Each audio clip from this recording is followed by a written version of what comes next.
మీ business విస్తరించాలనుకుంటున్నారా? మార్చి 16, 17న హైటెక్స్ లో franchise India biggest ఫ్రో expo. అధికారం కోసం ఏ పార్టీలైనా పడతాడు చంద్రబాబు నాయుడు అనే దానికి ఇదే నిదర్శనం. గత ఎలక్షన్లో చూసాం. అధికారం కోసం 2014లో ఎటువంటి అబద్ధాలు ఆడాడు, ఎటువంటి మోసాలు చేశాడు. రైతుల్ని దగా చేశాడు, మహిళల్ని దగా చేశాడు, నిరుద్యోగ యువకుల్ని దగా చేశాడు. అంత మోసకారి కాబట్టే ఆయన ఇచ్చిన హామీలు అమలు చేయలేదు. కాబట్టి 2019 ఎలక్షన్లో ప్రజలు ఆయనకి ఎటువంటి తీర్పు ఇచ్చారో చూశారు.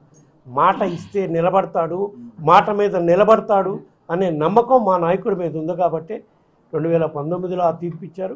మళ్ళా 2024లో కూడా అదే తీర్పు ఇస్తారని మేము భావిస్తున్నాం. ఈ ఎన్నికల్లో వైసీపీ ఒకటే సింగిల్గా వెళ్తుంది. ఒకవైపు జనసేన టీడీపీ కూటమి, మరొకవైపు లెఫ్ట్ పార్టీస్ కాంగ్రెస్ కూటమి.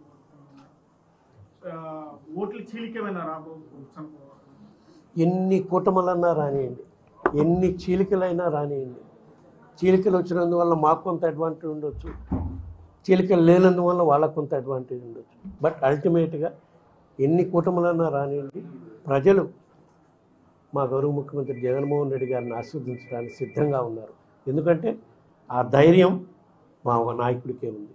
ఎందుకంటే మా నాయకుడు చెప్తున్నాడు, మా ప్రభుత్వం వల్ల, నా వల్ల మీ కుటుంబాలకు మేలు జరుగుంటే మళ్ళా మమ్మల్ని ఆశీర్వదించండి అని.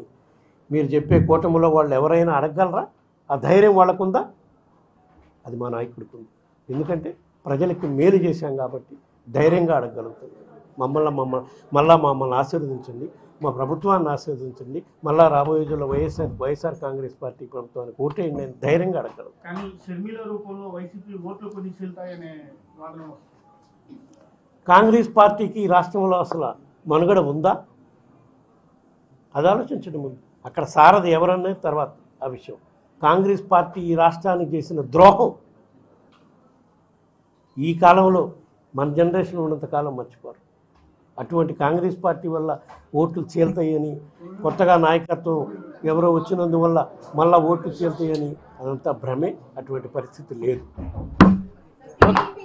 మా గెలుపు ప్రజలు నిర్ణయిస్తారమ్మా. ఎందుకంటే మా గెలుపు ప్రజల మీద ఆధారపడి ఉంది. మా నమ్మకం ఒక్కటే, మా గౌరవ ముఖ్యమంత్రి గారు చెప్పారు, మేము ప్రజలకు మేలు చేసే కార్యక్రమం చేశారు కాబట్టి ప్రజలు మాకు పట్టం కడతారు, మళ్ళా మాకు అధికారం ఇస్తారని మేము నమ్ముతున్నాం.